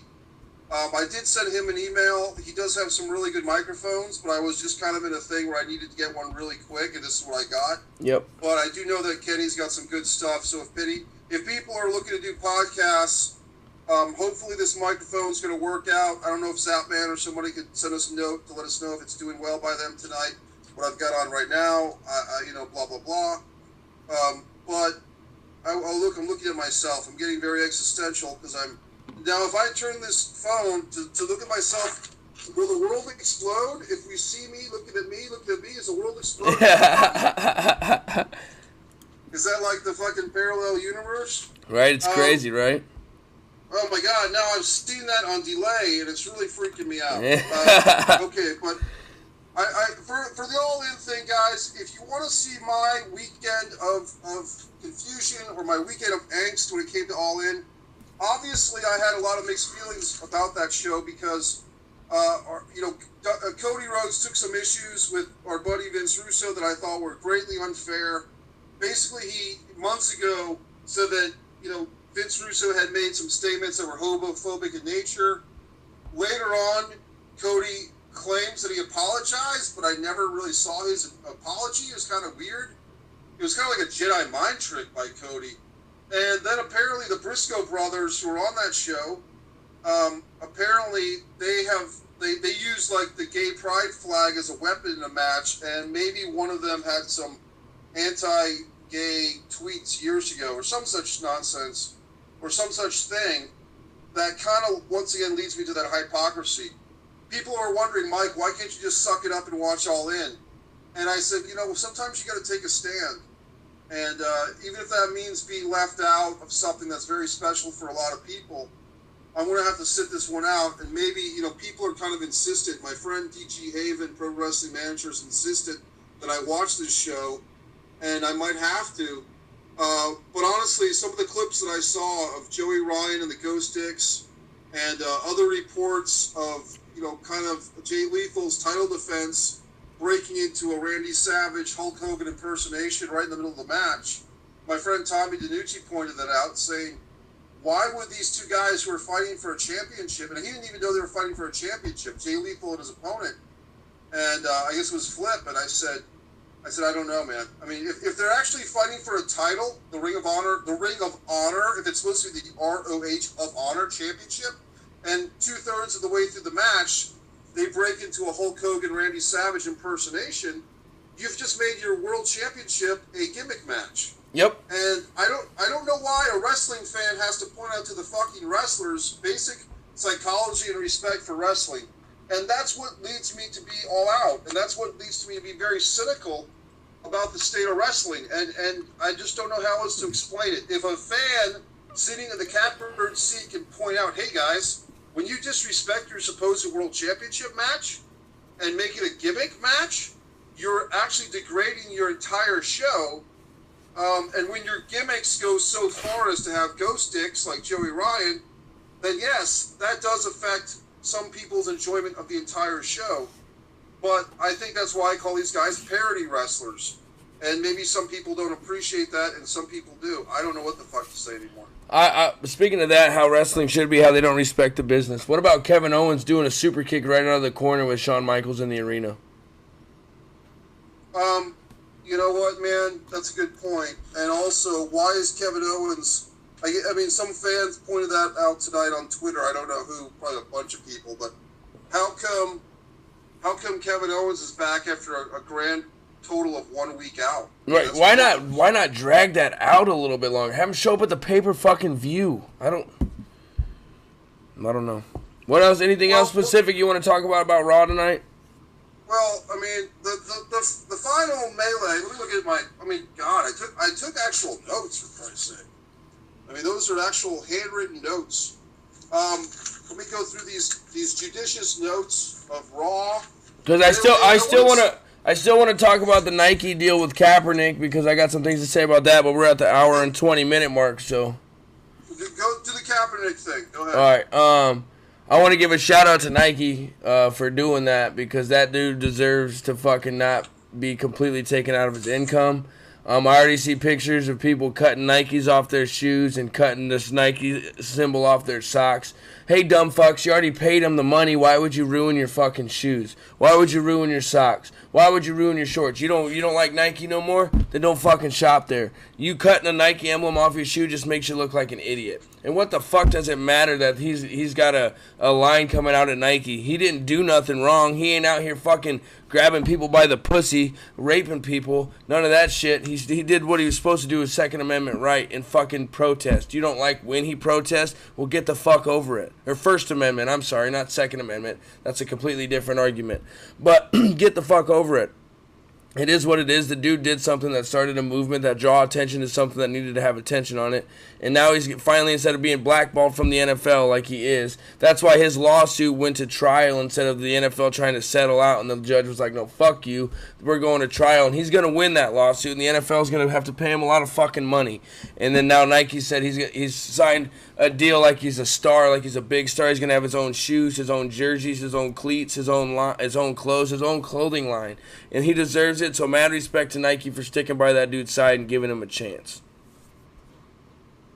Okay. Well, I like your take on it.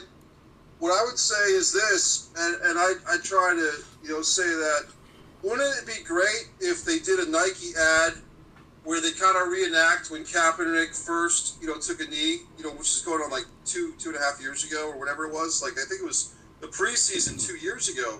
Yep. And they do a reenactment of his very first time doing that. And they show like Cap on his knee, and they show the national anthem playing, and then a teammate comes over and says, "Hey Cap, man, you were on your knee during the national anthem." And Cap's like, "Yeah, man, I was just lacing up my new Nikes." And they pan down, and they show like Kaepernick lacing up his Nikes, and he's all beaming with pride because he's like, my Nikes are rad, man. My Nikes are badass. Why didn't you stand for the anthem? And he's like, "Oh, I had my earbuds in. I was listening to some Dr. Dre or some Mike Messier, Cole Sharp podcasts in the future with time travel because of Project Pegasus." Yeah, that'd be awesome. That would be fucking awesome. But I don't think Nike would ever do that shit. They already fucking pushed their buttons. I guess they're projected to lose like $200 million over this deal, but I don't see that happening. Nike's not going anywhere. Well, I was in a store last week and I got some Nikes, because it's hard for me to find my shoe size. I found a size 14 Nike. This was about 2 weeks ago. I bought them. I'm not going to chop them up, and I'll say why. A, if people are so outraged about Kaepernick and Nike guess what? Stop watching the NFL, because how many players, 15, 20, 25% of the players at one point or another did some type of protest? Yep. Jerry Jones of the Cowboys got on a knee. I did watch that NFL show on Amazon Prime about the Cowboys. I thought that was pretty interesting. Yep. But they didn't really get into the protest thing, which they could have. I think it's fascinating. I think that one quick solution to that is to just not play the national anthem. And I'm a proud American too, but the movie theater used to play the national anthem, and they don't do that anymore. So why even play the national anthem if you're going to cause a ruckus? Just don't play it. Yep. Well, did you see ESPN's not going to air the national anthem on Monday Night Football anymore? So I think that's the best bet to go about it. And I think it's a thing where it's a touchy subject, because in no way do I want to disrespect the flag or the country or the patriots or the military or the police or anybody. But my thing is, if it's going to hurt people to have people on a knee, if it's going to be divisive, then isn't it better to not play the anthem and let this thing ride out and then figure it out later? But it's a tough one, man. Look at these. I just want to share with you guys. I've been working out. I've been training in a different method. And does that look good to you? Yeah. Cole, is that a big arm or what? Is that your arm or Hulk's arm? That's my arm. Oh, okay. All right. I just didn't know if those were the pythons or not. Well, that's steroid-free shit. I mean, like, that's and I'm not joking around. I take these protein drinks. I'm taking plant protein, not even fucking meat protein, but I eat seafood now. I don't eat red meat or chicken or pork. I just eat seafood. Pescatarian. And I'm telling you people that I'm probably in the best shape of my life because I've changed my diet, and now I'm concentrating on lifting heavier weights. For several years, I was trying to lose weight, which I lost some, but now I'm like, fuck it. I'm just going to be a big, scary dude. Because I might have to step back into the ring and teach these motherfuckers what's up. Yes, sir. All right. I mean, I'm telling you, did you see my challenge to fucking Cody Rhodes, Cole? Yep, I sure did. But I don't really want to talk too much about NWA or the NWA World's title or any of that, because I want to save that for our next episode, because our next episode is going to be in the middle of the week, and there's not going to be much to talk about. So I want to talk about, because that'll give me time on my road trip tomorrow. I'm gonna go back and look at all the shit for All In and take some notes on All In so we can talk about All In, because there was some good things that happened at All In that I was really happy about. There's also some dumbass shit like you brought up about the dicks, and I don't want to get you going on that, because I don't want you to disappear before we have the chance to talk about All In, because I know how you feel about the dicks in wrestling. So I want to give a shout out to all the people on Twitch that watch us. We are not done yet. We're going to keep going for a couple more minutes because I got a couple more things to say. But I'm going to stop this stream. Everybody come out, check out my YouTube page, Cole Sports Corner Podcast on YouTube. I'm on Apple, Spotify, Podbean, Google Play, everywhere. Just type in Cole Sharfin. It'll pop up the picture of me and Mick Foley. That's my picture I use for everything. Thank you for the support. Tell your friends about us. Tell your mom about us. Tell your dad about us. Share it. Hit the like button. Comment. Interact. I like the interaction. This is the most interaction we've ever had tonight, and I really appreciate it. It makes the show fun. Get you guys involved. Talk about different shit off the wall. So I really appreciate it. Thanks, man. Thanks, everybody who watched. I really, really appreciate it. We'll see you next time. All right, we're still going on our show, though. Again, thanks everybody on Twitch. But what were you saying? Go ahead, Mike. I didn't mean to cut you off. It's just I gotta tease him. I gotta tease him. Pescatarian diet, in case anyone's wondering. Look, I know that I'm not in Arnold Schwarzenegger shape or anything, but people don't really know what I've been through the last couple of years. But if people go to MikeMessier.com and go to the blog, they can watch that 1-hour interview with me and Vince Russo.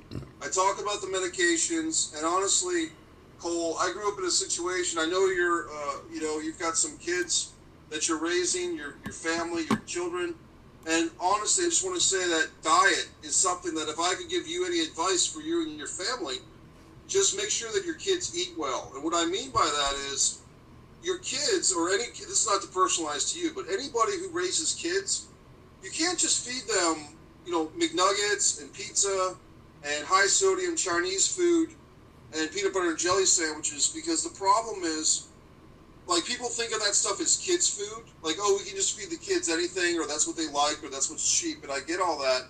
The problem is when the kid grows up, like all these Americans that are obese, like myself and a lot of other people, it's hard to break those fucking patterns. Yep. Once you're heavy, once you're fat, once you're obese, overweight, I think it's like 60% of the country is overweight, the American population, and this is real deal shit.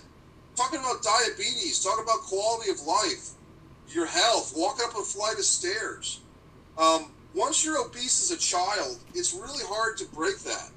And I think the problem, Cole, is a lot of parents, because of monetary concerns and convenience, and it's just quicker, and you give the kids what they want, so they shut the fuck up. You take them to McDonald's, you put a quarter pounder in their mouth, you put some fries in their face, a shake, you buy a 2-liter bottle of Coke, and guess what happens? The kid grows up to be a teenager. Now, when you're a teenager and you're getting bigger, you just eat whatever the fuck you want and you burn it off, right? Yep. But those eating habits are cemented. Then you get to college, and now suddenly you're drinking alcohol. Suddenly you're smoking a joint. Suddenly you're getting drunk, and you put on all those calories. Next thing you know, you're fucking fat like everybody else. So, and then suddenly you're in your 20s, your mid-20s, your 30s, and now you want to lose weight. Cole, I go to a place near me that's like a health food store, right? It's like a Whole Foods market type of place. Yep. And I see these senior citizens in this store all the time just going nuts looking for the latest and the greatest supplement, or the latest and greatest nutrient, or fruit, or something that they think is going to be healthy. But these people are like arched over from bad posture. They're in bad shape. They're overweight. And these senior citizens, that's when people want to get healthy, when they're 60 or when they're 70. And there's nothing wrong with that. If you're 60 or 70 and you're listening to me, and don't take that as an insult, but if you're 40, if you're 50, if you're 30, if you're 15, and you're watching me and you're seeing, like, I'm being very fucking honest. If you have bad eating habits as a child because of your parents, two things. The parents need to fucking wake up and realize they've got to get the healthiest possible food in that house. No SpaghettiOs with the high sodium, no fruit punch, no Coca-Cola, all that shit is going to hit the fucking floor, and the kids might be pissed for a while. But you need to raise your kids above the average. I have a female friend who's got kids, and I asked her about this stuff, and she says, well, my kids eat like every other kid. And I said, well, that's the problem. Your kids are eating like every other kid, and every other kid's eating like shit too. Yep. So people have to go above and beyond.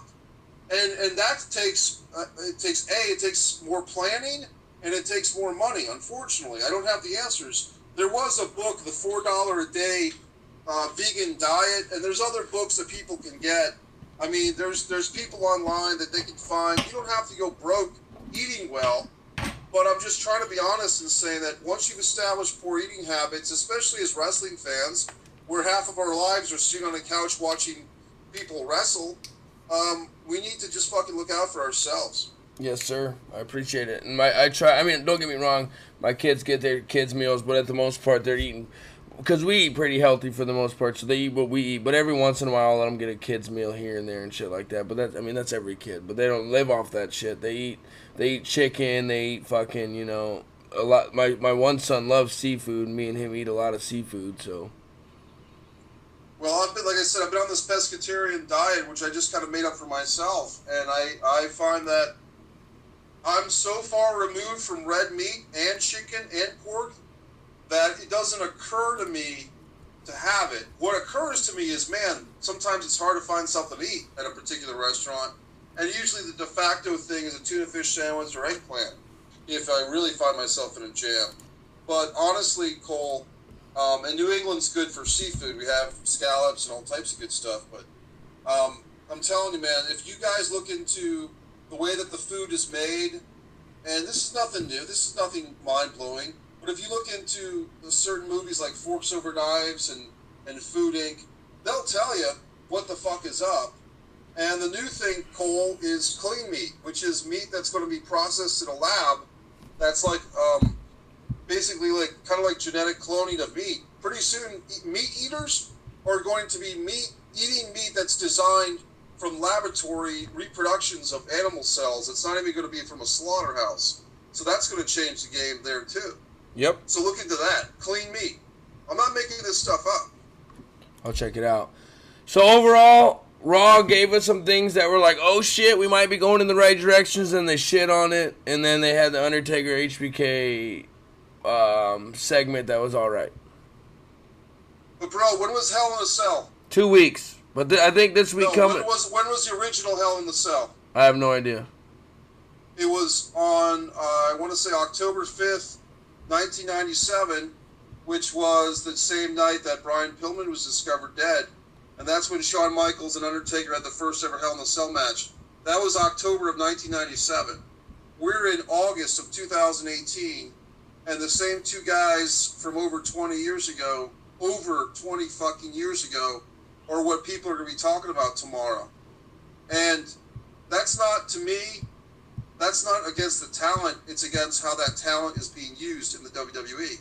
Yep. And that's my opinion. But I mean, I'm sorry. With all, and a guy named Chris Old, who's in these Facebook groups, the wrestling fans, he always busts my balls. And about 3 or 4 months ago, Chris made a statement that he was just after an NXT show, a takeover show, and Chris said that the talent roster of NXT and WWE was the best wrestling talent roster for any group ever. And I kind of took issue with that. And Chris listed all the wrestlers, from NXT all the way up, the Aleister Blacks, every single wrestler he could think of that he thought was good. And I took some issue with it because I was really thinking about star quality or top 10, not the entire roster. But honestly, I think Chris has got a point, and my point on top of his is, with all this talent that they've brought in, all these guys and women, can't they be doing something better? And if they can't, if they're not capable, or if they're not open-minded to hire a Mike Messier, who had a job interview for WWE, then what have they done to our sport? Yep. What the fuck have they done that they're so far gone that they can't make something happen with a Bobby Lashley, give him a mouthpiece? I mean, we thought of it tonight. Put Paul Heyman with them. Yep. Another show I've been doing, Generating Heat, our buddy, helped me out when I had my sabbatical into Dreamland. JG's been very, very, very interesting with his approaches to world events. So Generating Heat's got some interesting stuff.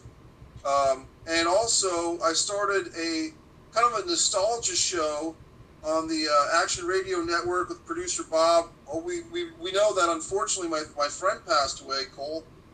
Brian Danovich died. I mean, that's legitimate. That's a shoot. And Brian, I still can't believe he's gone, but he died, and his show was Wrestling with Passion. I took over his show and renamed it The Foreign Object, The Pro Wrestling Experience with Mike Messier.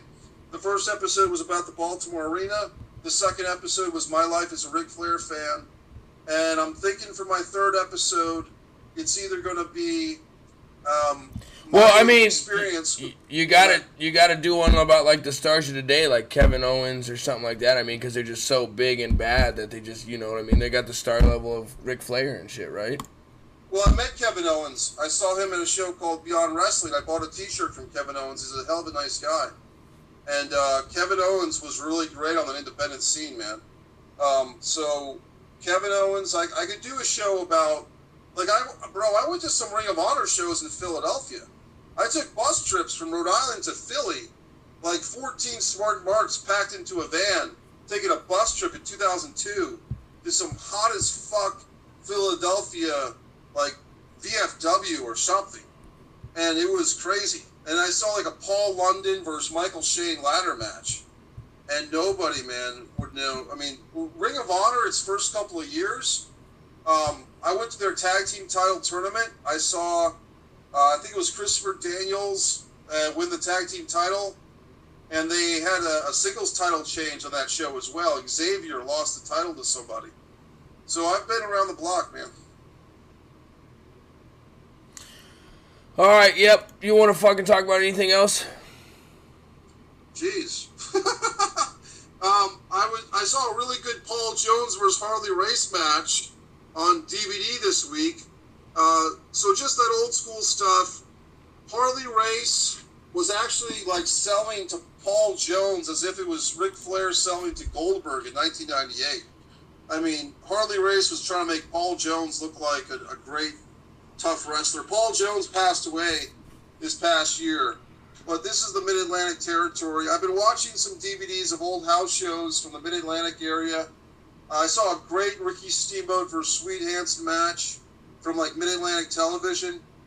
And I listened to a podcast. I want to give a shout out to When It Ended, which is Robbie E. And Matt Coon. Impact. Yeah, and Matt Coon, yep. Right. And they had... Why It Ended. Why It Ended. Thank you. Why It Ended. I listened to their pilot episode, and it actually had... I don't know if you remember her, but Cherry from Deuce and Domino. Do you remember Cherry? No, I do not. I remember Deuce and Domino, though. Oh, wait, yes. Now I do remember her. Yep. She was the blonde. She was the girl. It was kind of interesting, but kind of not. I guess I would put it that way. Like, it wasn't... She was such a baby face. Like, she was really trying to be positive. But honestly, she was talking about how they gave her a hard time about her weight, and she was 127 pounds, and by most accounts, gorgeous. Fuck yeah. But she just had a slightly different frame than, say, a Maurice or Maria Kanellis at the time. Like, she was just a little thicker, so to speak. But, I mean, to tell you the truth, she was very attractive, and it was just too bad that she kind of got kicked out of there, you know what I mean? Speaking, I made it all the way till an hour and 40 minutes in before my third yawn. So I'm fucking breaking records. Normally I've yawned 15 times by now. So that's weird. That's what I mean. But do you watch the Miz and Maurice's show? I watched before tonight. I'd seen the first two or three episodes. I will say this. It's better than Total Bellas, and it's more realistic. Like, you can tell it's somewhat scripted, but it's not as scripted and, like, fake as it normally is. Like, I like it. As far as reality TV shows that the WWE has done and been a part of, I really like it, and I think it's the best one they've done. But here's my question. Why would you air a show to compete directly with something you have on the network? 205 Live airs right after SmackDown on the network. Miz and Maurice airs right after SmackDown on USA. What do you think people are going to watch? Well, they don't have to change the channel. They don't have to turn their TV over to Smart TV. They don't have to, come to their laptop to get to the WWE Network. They can just leave their TV right there, and the Miz and Maurice is on right now. So why would you compete with yourself like that right away, like blatantly? It doesn't make any sense to me. That's a great question, and all I can say is that the WWE, I guess it's a bounty of riches. When you have such quality, programming, you could choose between WWE and WWE. I mean, for whatever reason, it reminds me of back in the day when they would have, like, Sunday Night Heat before a pay-per-view on a Sunday night, and then you'd have, like, the free show. And if your fucking friend or whatever venue would put the free show on, like the pay-per-view channel on before the end of Sunday Night Heat, you'd miss the Sunday Night Heat match going into the pay-per-view. Yep.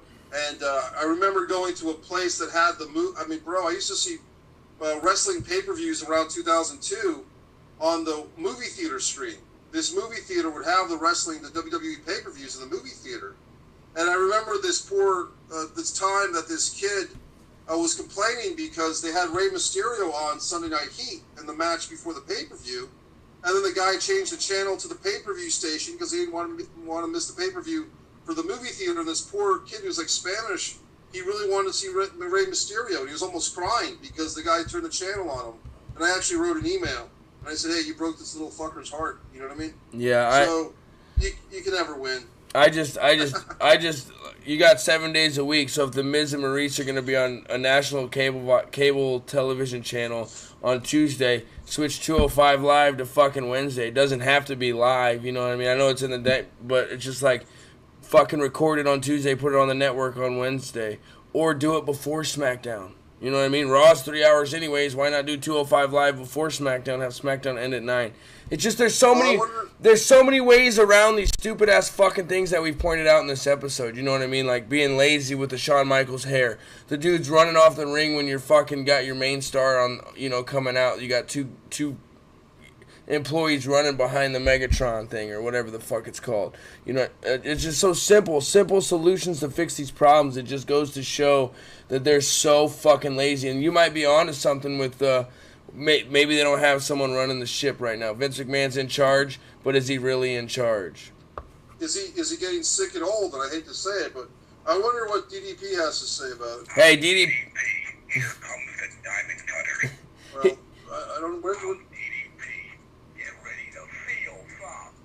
Well, I understand what you're saying.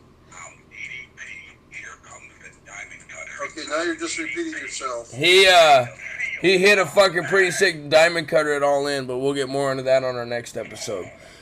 So I think we're going to wrap it up with that, guys. We've been talking for an hour and 43 minutes. This is something for you guys to listen to at your first day back to work. Happy Labor Day to everybody out there that's hard working, that just deserved a day off, which is pretty much everybody in America, because life's a fucking hard work job every single day. So, happy Labor Day. It's time to get back to work tomorrow. Give this a listen. Tell your friends and family about it. Go back and listen to our old episodes. Got some interviews on there. Some more interviews coming up. I appreciate it. I want to thank you, Mikey, for always being down and ready to record an episode on the spur of the moment. You're the man, and we always always have fun. We get better and better every episode. You're the Segway Master. That's your new nickname. I'm going to change your contact in my phone to the Segway Master right now. I'm not even kidding, because you said the best perfect segues every fucking episode. You can find all of our previous shows on Cole's Sports Corner podcast, on Russo Brand Family's YouTube page as well, Apple, Spotify, Stitcher, Podbean, everything. Anybody want to sponsor us? Looking for sponsors. The more sponsors, the better. The more content we can give. I'll be coming to you live from Texas for the next 3 weeks, so I'll try and have different scenes, different scenery for you guys, but it all depends on where I can get Wi-Fi, because I got to have Wi-Fi to stream.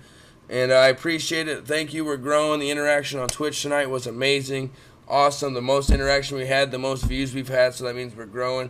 Like, I'll tell you this. If my numbers drastically changed on this show, I would either change what I'm doing or stop doing it, unlike the WWE, and just not give a shit. So I'll put it to you that way. If we're not doing something you like, let us know and we'll fix it. If there's something you want us to do, let us know and we'll fix it. And hey, if you're a wrestling fan, we'll get you on here for a couple minutes 1 week. Get your fucking opinion heard. Get your name out there. So let us know. Get a hold of me or Mikey. Got anything else? Oh, we got the fucking Ultimate Warrior now making an appearance. Pretty badass Ultimate Warrior figure, isn't it? It is. It sure is. I like that belt. Well, yeah, man. You know what? I met the Ultimate Warrior, and one day we'll have to do an episode where we just talk about interactions with wrestlers we've met. Well, Ultimate Warrior for me was a big meet, but I know we're wrapping things up. And MikeMessier.com for any filmmakers out there. Check out Distance from Avalon.com, and Mike Messier, my Vince Russo interviews on YouTube now, thanks to Jeff Lane and Vince Russo for allowing me to share that. Very important topic. And Mike Messier, Vimeo, YouTube. I'm an easy guy to find, hard to forget. And just want to say thanks to Cole for having me on the show. Had a great episode. And most importantly, thanks to the viewers for helping us with this audio. I get this new headset. Hopefully I'll have it mastered by the next time we do the show. So thanks everybody. We'll catch you next time. I really hope you enjoyed that last episode like I did. Always good content here at Jets Fan Cole Twitch page. Get the word out there. Tell people about it. Share, like. I'm going to have more platforms, and I'll keep people updated on that. Look out for the next episode presented to you by Jets Fan Cole Twitch page. Thank you. Again, I hope you enjoyed.